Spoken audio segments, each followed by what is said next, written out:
learners, welcome you all to e-learning platform. Now we are in week 2. In this week you will learn the biography of B Yeats and a general description or analysis of his poetry.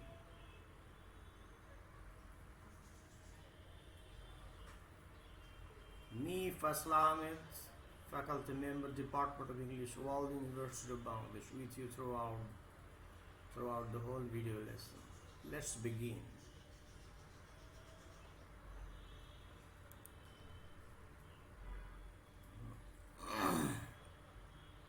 Here you can see the portrait of William Butler Yeats, born in 1865 and died in 1939.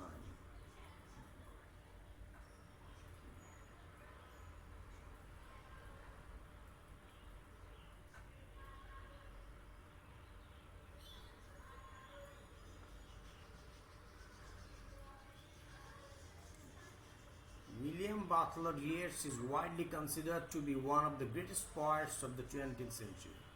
He belonged to the Protestant Anglo-Irish minority that had controlled the economic, political, social and cultural life of Ireland since at least the end of the 17th century. Most members of this minority considered themselves English people who happened to have been born in Ireland, but Yeats staunchly affirmed his Irish nationality.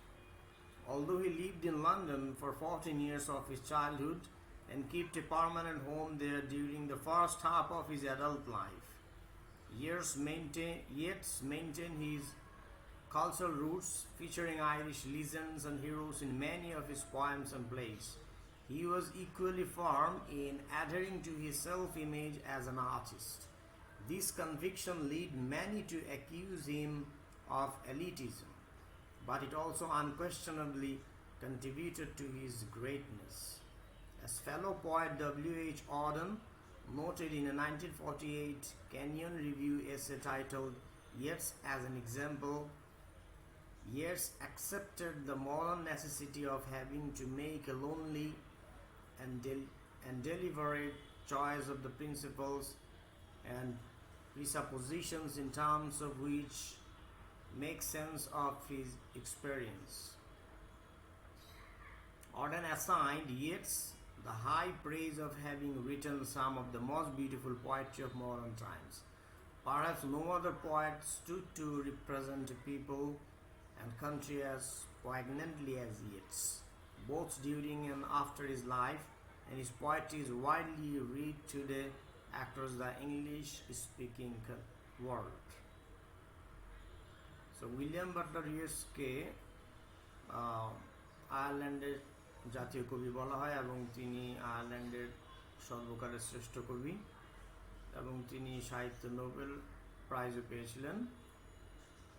So W.H. Auden তার সম্পর্কে মন্তব্য করেছেন যে Yeats as an example, Yeats accepted the modern necessity of having to make a lonely and deliberate choice of the principles and presuppositions in terms of which make sense of his experience. So একই সাথে তার দেশের মানুষ এবং দেশ সম্পর্কে এত গভীরভাবে অন্য কোনো কবি কবিতা ফুটিয়ে তুলতে পারেনি যেভাবে ইয়েটস ফুটিয়ে তুলেছিলেন তার আয়ারল্যান্ডের আইরিশ পিপল এবং আয়ারল্যান্ডের তার দেশ সম্পর্কে। In 1885, an important year in Yeats' early adult life, his poetry was published for the first time in the Dublin University Review, and he began his important interest in occultism. It was also the year that he met John O'Leary, a famous patriot who had returned to Ireland after 20 years of imprisonment and exile for revolutionary nationalistic activities. O'Leary had a keen enthusiasm for Irish books, music and ballads, and he encouraged young writers to adopt Irish subjects. Yeats, who had preferred more romantic settings and themes, soon took O'Leary's advice, producing many poems based on Irish legends, Irish folklore and Irish ballads and songs. As he explained in note included in the 1908 volume Collected Works in Verse and Prose of William Butler Yeats, when I first wrote, I went here and there, for my subjects as my reading led me and preferred to all other countries Arcadia and the India of Romans. But presently I convinced myself that I should never go for the scenery of a poem to any country but my own, and I think that I shall hold to that conviction to the end. So it's O'Learyর মন্তব্য William Butler Yeats সম্পর্কে। So Yeats তার প্রথম কবিতা publish করেন 1885 সালে। So যার কারণে এই সনটা খুবই গুরুত্বপূর্ণ ডাবলিন ইউনিভার্সিটি রিভিউতে।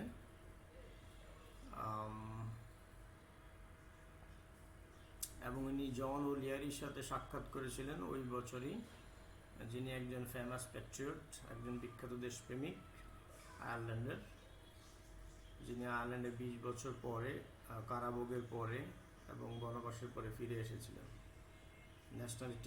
ন্যাশনালিস্টিক অ্যাক্টিভিটিসের জন্য, অর্থাৎ ব্রিটিশ বিরোধী আন্দোলন, আয়ারল্যান্ড স্বাধীন হওয়ার ব্যাপারে। তো ওলিয়ারের অ্যাডভাইস উনি নিয়েছিলেন এবং উনি তার কালেক্টেড ওয়ার্কসে 1908 সালে এগুলি ইনক্লুড করেছিলেন। As Yeats began concentrating his poetry on Irish subjects, he was compelled to ইয়েটসের কবিতায় যে বিষয়গুলো প্রাধান্য পেয়েছিল সেগুলো হচ্ছে আয়ারল্যান্ডের পিপল, আয়ারল্যান্ডের country, nationalism, patriotism, Irish legends, Irish folklore, লোককাহিনী, আইরিশ ব্যালার্ডস এবং Irish songs. As Yeats began concentrating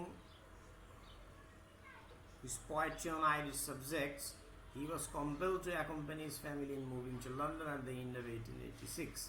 There he wrote poems, plays, novels and short stories.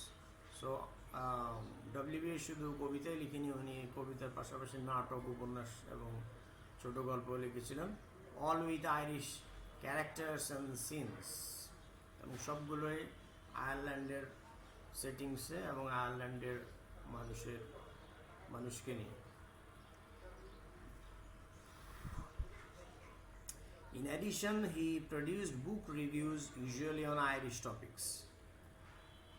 In London, Yeats met with Maud Gonne, a tall, beautiful, socially prominent young woman passionately devoted to Irish nationalism. Maud Gonne একজন Irish ন্যাশনালিজমের একজন activist. তো উনি অনেক সুন্দর, লম্বা এবং socially prominent young lady ছিলেন, যার প্রেমে হাবুডুবু খাচ্ছিলেন W.B. Yeats। যদিও তার বহুবার প্রপোজ করার পরেও, মডগনকে বহুবার প্রপোজ করার পরেও উনি রিজেক্টেড হয়েছিলেন। Yeats soon, এবং মডগনকে নিয়ে উনি কবিতাও লিখেছেন। Yeats soon fell in love with Gonne and courted her for nearly 3 decades. প্রায় 30 বছর বা 3 দশক ধরে তাকে প্রপোজাল দিয়েই যাচ্ছিলেন, কিন্তু মডগনে তার প্রপোজাল অ্যাকসেপ্ট করেনি। Although he eventually learned that she had already born 2 children from a long affair. With Gonne's encouragement, Yeats redoubled his dedication to Irish nationalism and produced such nationalistic plays as The Countess Kathleen 1892, which he dedicated to her, and Kathleen Me Houlihan 1902, which featured her as the personification of Ireland in the title role. Gonne shared Yeats' interest in occultism and spiritualism. Yeats had been a theosophist, a religious minded ছিলেন, but in 1890 he turned from his sweeping mystical insights and joined the Golden Dawn, a secret society which is called Golden Dawn, that practiced ritual magic.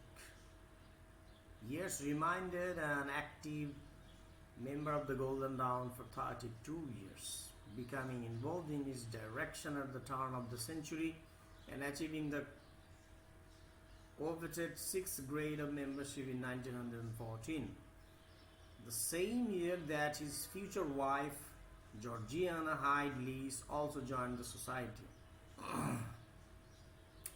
Although Yeats' occult ambitions were a powerful force in his private thoughts, the Golden Dawn's emphasis on the supernatural clashed with his own need as a poet for interaction in the physical world, and thus in his public rule he preferred to follow the example of John Keats, a romantic poet who remained, in comparison with romantics William Blake and Percy Bysshe Shelley, relatively close to the materials of life. So John Keats, William Blake, Percy Bysshe Shelley এদের দ্বারা অনেকটা প্রভাবিত হয়েছিলেন William Butler Yeats, যারা romantic এর কবি। Yeats avoided what he considered the obscurity of Blake, whose poetic images came from mystical visions rather than from the familiar physical world. Even so, Yeats' visionary and idealist interests are more closely aligned with those of Blake and Shelley than with those of Keats, and in the 1899 collection The Wind Among the Reeds, he employed occult symbolism in several poems. Most of Yeats' poetry, however, used symbols from ordinary life and from familiar traditions, and much of his poetry in the 1890s continued to reflect his interest in Irish subjects. During this decade, he also became increasingly interested in poetic techniques. He befriended English decadent poet Lionel Johnson, and in 1890 they helped found the Rhymers Club, a group of London poets who meet to read and discuss their poems. অর্থাৎ কবিদের একটা সংগঠন ছিল যেটার নাম ছিল রাইমার্স club, যেটা লন্ডনের কবিদেরকে নিয়ে গঠিত। The Rhymers placed a very high value on subjectivity and craftsmanship and preferred sophisticated aestheticism to nationalism. The club's influence is reflected in the lush density of Yeats' poetry of the times, culminating in The Wind Among the Reeds, 1899. Although Yeats was soon to abandon that lush density, he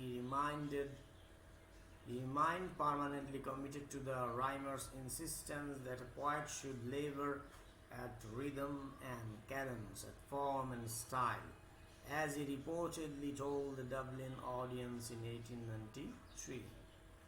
The turn of the century marked Yeats' increased interest in theatre, an interest influenced by his father, a famed artist and orator who loved highly dramatic moments in literature. In the summer of 1897, the author enjoyed his first stay at Poole Park.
turn of the century marked Yeats' increased interest in theatre an interest influenced by his father, a famed artist and orator who loved highly dramatic moments in literature. In the summer of 1897, the author enjoyed his first stay at Poole Park, the County Galway estate of Lady Augusta Gregory. There he devised, with Lady Gregory and her neighbour Edward Martin, plans for promoting an innovative native Irish drama.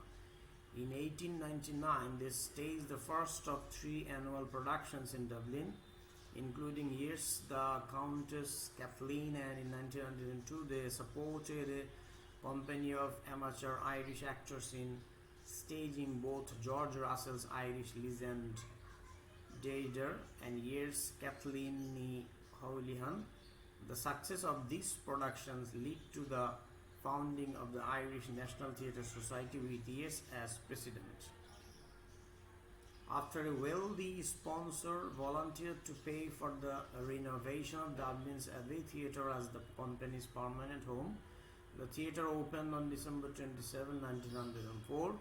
It included plays by the company's 3 directors, Lady Gregory, John M. Synge, and Yeats, who was represented that night with on Bailey's Strand, the first of his several plays featuring heroic ancient Irish warrior Cuchulainn. Cuchulainn is a name of an Irish warrior, ancient Irish warrior. During the first decade of the 20th century, Yeats was extremely active in the management of the Abbey Theatre Company. At this time, he also wrote 10 plays, and the simple, direct style of dialogue required for the stage became an important consideration in his poems as well. So, ডব্লিউ.বি.এস শুধু কবিতাই লিখেননি, উনি নাটকও লিখেছেন এবং থিয়েটারের সাথে সম্পৃক্ত ছিলেন এবং আয়ারল্যান্ডের যে থিয়েটার ছিল ডাবলিন অ্যাবে সেটার প্রেসিডেন্টও ছিলেন। He abandoned the heavily elaborate style of the wind among the reeds in favor of conversational rhythms and simpler diction. Diction হচ্ছে শব্দচয়ন. This transformation in his poetic style can be traced in his first 3 collections of the 20th century. In the 7 Woods 1903, The Green Helmet and Other Poems 1910, and Responsibilities 1914, several poems in those collections use style as their subject. For example, in a quote written in 1912, Yeats derided his 1890s poetic style, saying that he had once adorned his poems with a coat covered with embroideries out of old mythologies. The poem concludes with a brash announcement, "There's more enterprise in walking naked." This departure from a conventional 19th century manner disappointed his contemporary readers, who preferred the pleasant musicality of such familiar poems as the Lake Isle of Innisfree, which he wrote in 1890. Simplification was only the first of several major stylistic changes. In Yeats, as an example, an essay in Preoccupation, Selected Prose 1968 to 1978, the prominent Irish poet Seamus Heaney commented Yeats for continually altering and refining his poetic craftsmanship. He is indeed the ideal example for a poet approaching middle age. So WBS সবসময় তার কবিতার style form এগুলো change করতেন, এক এক কবিতা এক ধরনের style, এক ধরনের ফর্ম, এক এক ধরনের টপিক, সো ভার্সাটাইল কোয়ালিটি তার মধ্যে ছিল, যেটা সিমাস হিনে আরেকজন বিখ্যাত আইরিশ কবি, নারী কবি, উনি কমেন্ট করেছেন তার সম্পর্কে। He is indeed the ideal example for a poet approaching middle age. He declared, "He reminds you that revision and slog work are what you may have to undergo if you seek the satisfaction of finish." He bothers you with the suggestion that if you have managed to do one kind of poem in your one way, you should cast off that way and face into another area of your experience until you have learned a new voice to say that area properly. Eventually, Yeats began experimenting as a playwright. In 1916, for instance, he adopted a deliberately esoteric, non-realistic dramatic style based on Japanese plays, a theatrical form to which he had been introduced by poet Ezra Pound. These plays were described by Yeats as plays for dancers. While Yeats fulfilled his duties as president of the Abbey Theatre Group for the first 15 years of the 20th century, his nationalistic fervour was less evident. Maud Gonne had moved to Paris with her husband, exiled Irish revolutionary John McBride, and the author was left without her encouragement. But in 1916, he once again became a staunch exponent of the nationalistic cause, inspired by the Easter Rising and unsuccessful Six-Day Armed Rebellion of Irish Republicans against the British in Dublin. McBride, who was now separated from Gonne, participated in the rebellion and was executed afterward. Yeats reacted by writing Easter 1916, an eloquent expression of his complex feelings of shock, romantic admiration, and a more realistic appraisal.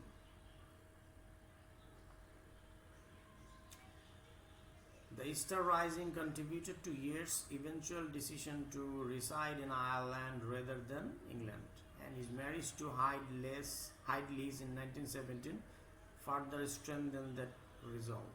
Earlier, in an introductory verse to Responsibilities, he had asked his ancestors' pardon for not yet having married to continue his Irish lineage.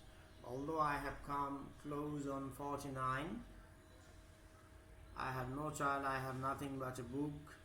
With marriage came another period of exploration into complex and esoteric subjects for Yeats.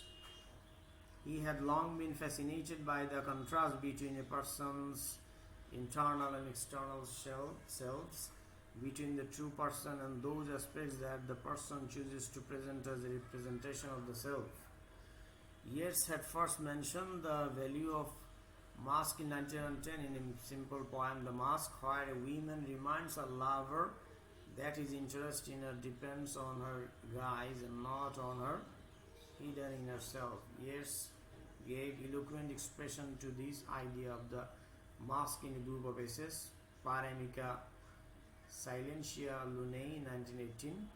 I think all happiness depends on the energy to assume the mask of some other life, on a rebirth as something not oneself. This notion can be found in a wide variety of Yeats' poems. Yeats also contributed to explore mysticism. Only 4 days after that is related to magic or mystery.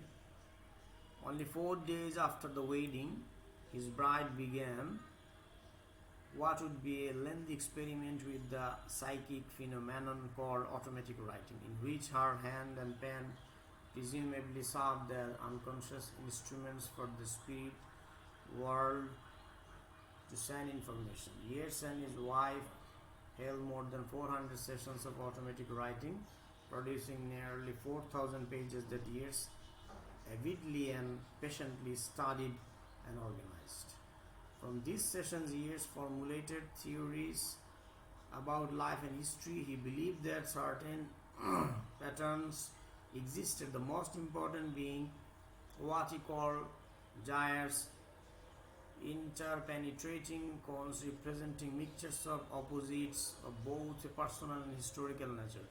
He contended that gyres were initiated by the divine impregnation of immortal women, first the rape of Leda by Zeus, later the Immaculate Conception of Mary. Yeats found that within each 2000-year era, emblematic moments occurred at the midpoints of the 1000-year halves. At these moments of balance, he believed a civilization could achieve spatial excellence. And Yeats cited as examples the splendor of Athens at 500 BC, Byzantium at AD 500, and the Italian Renaissance at AD 1500. Yeats further likened these historical cycles to the 28-day lunar cycle, contending that physical existence grows steadily until it reaches a maximum at the full moon, which is described as perfect beauty. In the remaining half of the cycle, physical existence gradually falls away until it disappears completely at the new moon, whereupon the cycle begins again, applying this pattern both to historical eras and to individuals' lives. Years observe that a person completes the phases as he advances from birth to maturity and declines toward death. Years elaborated the scheme by assigning particular phases to specific types of personality, so that although each person passes through the many phases during a lifetime, one provides an overall characterization of the individual's entire life. Years published his intricate and not completely systematic theories of personality and history in a Vision, 1925, substantially revised in 1937, and some of the symbolic patterns, gyres, moon phases, provide important background to many of the poems and plays he wrote during the second half of his career. During these years, esoteric Ireland was rife with internal strife. In 1921, bitter controversies erupted within the new Irish Free State over the partition of Northern Ireland and over the wording of a formal oath of allegiance to the British Crown. These issues led to an Irish Civil War which lasted from the June 1922 to May 1923. Years emphatically sided with the new Irish government. He accepted a 6-year appointment to the Senate of the Irish Free State in December 1922, a time when rebels were kidnapping government figures and burning their homes. In Dublin, where Yeats had assumed permanent residence in 1922 after maintaining a home for 30 years in London, the government even posted arms sentries at his door.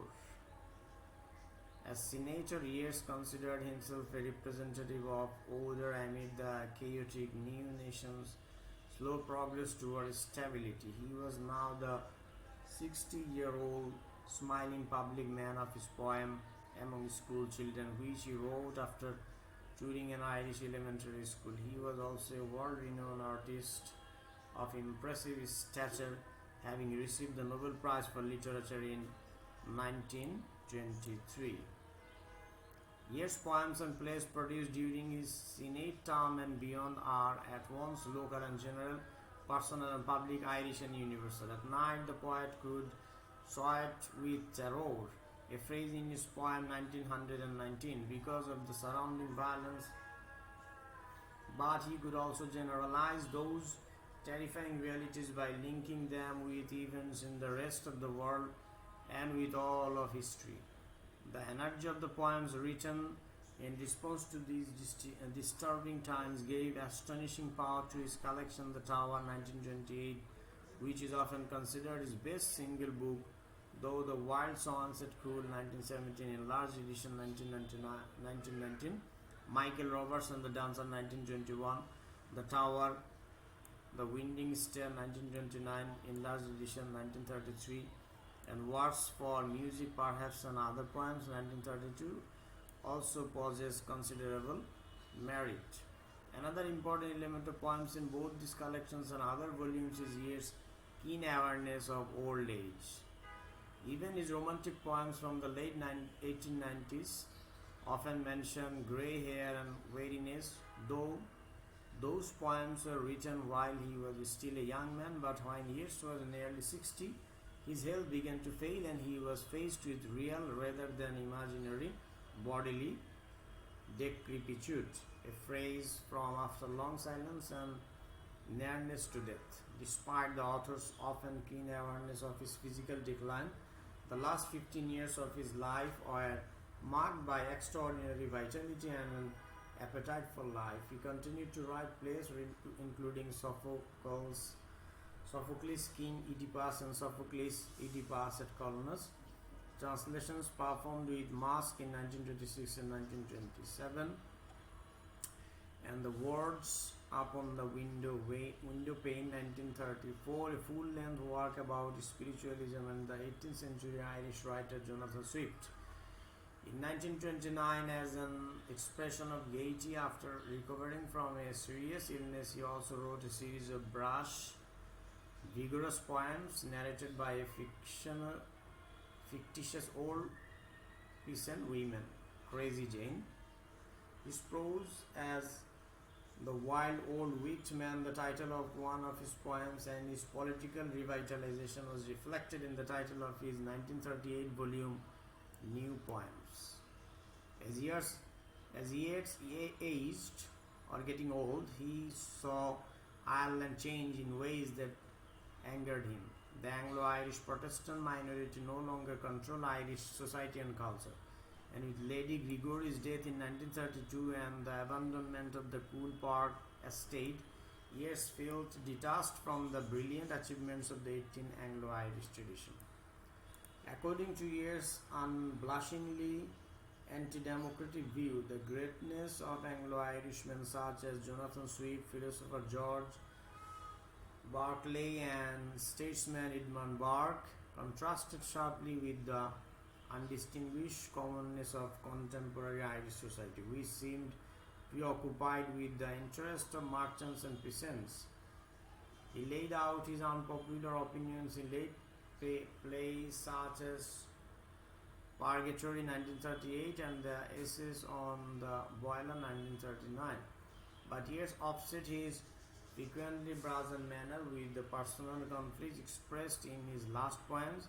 He faced death with a courage that was founded partly on his vague hope for reincarnation and partly on his admiration for the bold heroism that he perceived in Ireland in both ancient times and the 18th century. In proud moods he could speak in the stern voice of his famous epitaph, written within 6 months of his death, which concludes his poem Under Ben Bulben.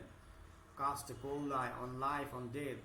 Horsemen pass by, but the bold sheerness of those lines is complicated by the terror-stricken cry that distracts my thought at the end of another late poem, The Man and the Echo, and also by the poignantly frivolous lust for life in the last lines of Politics, the poem that he wanted to close last poems, but oh that I were young again and held her in my arms. Throughout his last years, Yeats' creative imagination remained very much in his own, isolated to a remarkable degree from the successive fashions of modern poetry. Despite his extensive contacts with other poets, literary modernism held an inherent attraction for him, except perhaps in his general association with youthful vigor. He admired a wide range of traditional English poetry and drama, and he simply was unconcerned that during the last 2 decades of his life, his preference for using rhyme and strict stanza forms and would set him apart from the vogue of modern poetry. Yeats' allegiance to poetic tradition did not extend, however, to what he considered an often obscure, overly learned use of literary and cultural traditions by T.S. Eliot and Pound.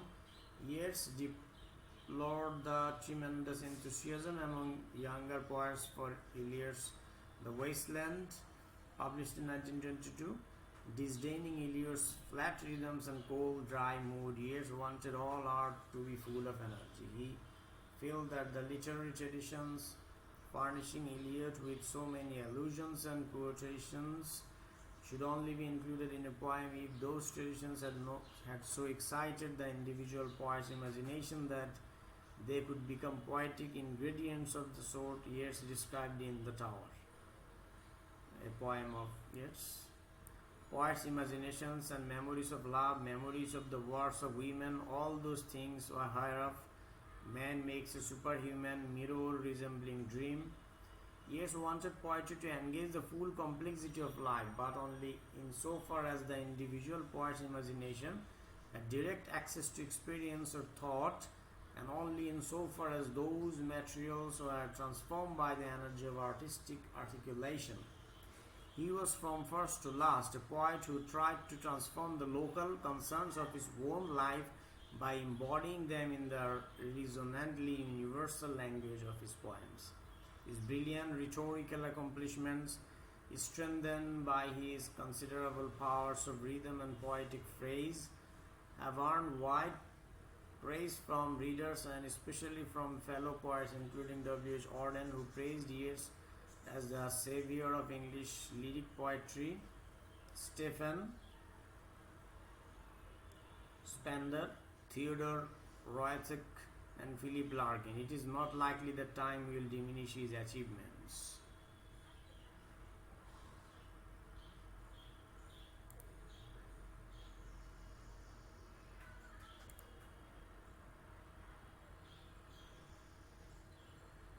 So we already finished biography of W.B. Yeats. Myths in W.B. Yeats poetry, symbolism in W.B. Yeats poetry. In the poetry of William Butler Yeats, one finds to a large extent the presence of myths. Initially, he sought to give the Irish people a sense of pride and awareness of their cultural heritage and national identity by incorporating Irish mythology. Myth in the arts functions as a method to help us understand our inner selves together with the world and the society we currently live in. However, during his years as a poet and playwright, he experienced several eras, from the Romantic period moving into the Victorian era and finally entering the modern era. This progression made him change his mythology from Irish mythology in the earlier collections and then Eastern mythologies in the later collections to finally enter the esoterical field and turning towards the occult for inspiration. Conceptual historian Kosellex Bagriev's Gestiste allows one to analyze the written work with the aid of established fundamental concepts. By using this methodological approach to investigate the reasons behind the shifts of mythologies in Yeats' poetry, a pattern could perhaps be detected when it is compared to the social, cultural structures and influences from the respective time period. This is Yeats' poetry and mythology. Mythology in literature stands for the representation of myths, stories, legends, and traditions, folklore, etc. from the past, present, and the future in a written work. To begin with, the seeds of a myth can often be traced back to when it was orally composed as a part of mankind's tradition in telling stories from mouth to mouth by the campfire. The myth will thereafter evolve, whether it is retold. Things will be added, altered, or removed, and finally it will be put into writing. According to Claude Lévi-Strauss, this makes myths problematic. Where does mythology end and where does history start?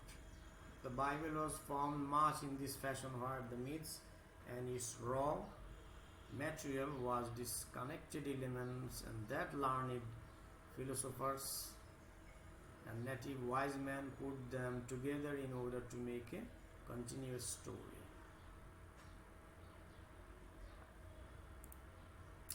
Symbolism in W.B. Yeats' poetry. W.B. Yeats was very influenced by the French symbolist movement, and he is often regarded as the most important symbolist poet of the 20th century. Yeats felt metaphors are not profound enough to be moving, so his poems heavily incorporate symbols as a means of expressing abstract and mystical ideas. However, through the use of symbolism, Yeats' poems are much more dispersed and fragmented than the work of earlier poets, and therefore may at first appear to be more difficult to understand because there is no direct one-to-one correspondence. Instead, symbols become reverberating images that provide a contemplation and rearrangement of material things, where one must complete the meaning by filling in the gaps with different interpretations. The symbolists aim for a poetry of suggestion rather than direct statement, evoking subjective moods through the use of private symbols while avoiding the description of external reality or the expression of opinion.